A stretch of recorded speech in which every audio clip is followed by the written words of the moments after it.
Later that night, Leonard is awakened by sounds coming from outside of his bedroom. Realizing that the door is open, Leonard goes across the hall with his lightsaber and finds out that Sheldon has used Penny's spare key to enter her apartment to clean. Sheldon couldn't sleep knowing that outside his bedroom was the living room, and outside the living room was the hallway, and immediately adjacent to the hallway was this. Although Leonard is initially opposed to the idea, he eventually caves in and helps Sheldon clean to get him back. Leonard gets up the next morning and Sheldon tells him that he slept well. Leonard remarks that a well-known folk cure for insomnia is to break into your neighbor's apartment and clean. Sheldon asks if that was sarcasm. Penny awakens to find out that her apartment in a well-ordered state and screams about those geeky bastards. Penny charges into Sheldon and Leonard's apartment in a fit of rage about them coming into her place while she was sleeping. She demands her key back. Sheldon tells Penny that she might want to see a otolaryngologist about her snoring. It's a throat doctor, he explains. Penny then asks Sheldon what kind of doctor would remove a foot from somebody's ass. Leonard holds up a sarcasm sign to let Sheldon know what Penny meant.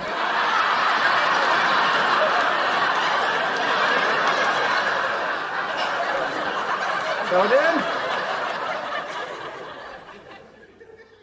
Hello?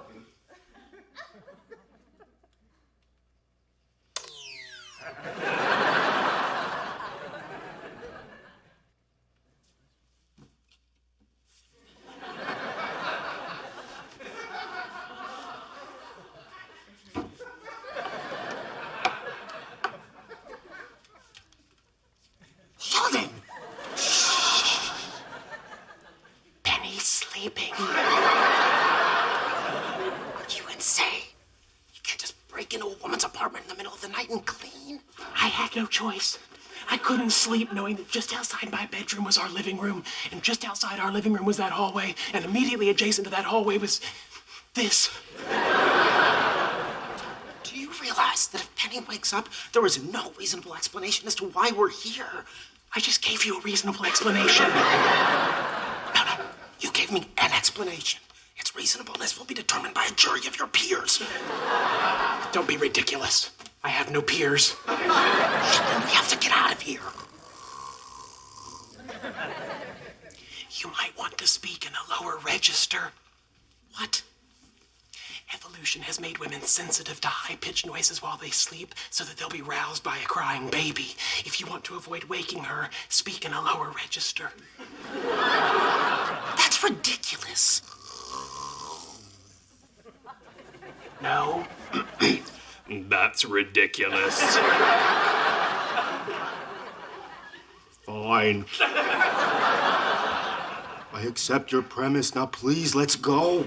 I'm not leaving until I'm done.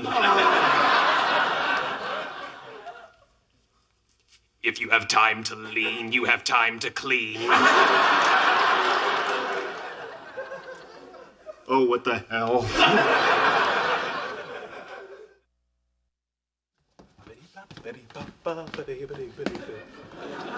Morning. Morning.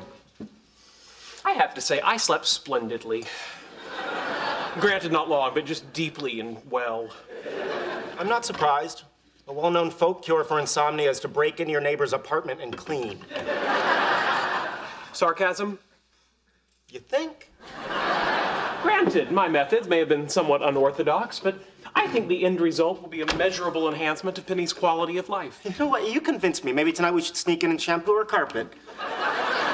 You don't think that crosses a line? Yes! For God's sake, Sheldon, do I have to hold up a sarcasm sign every time I open my mouth? You have a sarcasm sign? No, I do not have a sarcasm sign. You want some cereal? I feel so good today, I'm gonna choose from the low-fiber end of the shelf. Hello, Honey Puffs. Son of a bitch! Penny's up.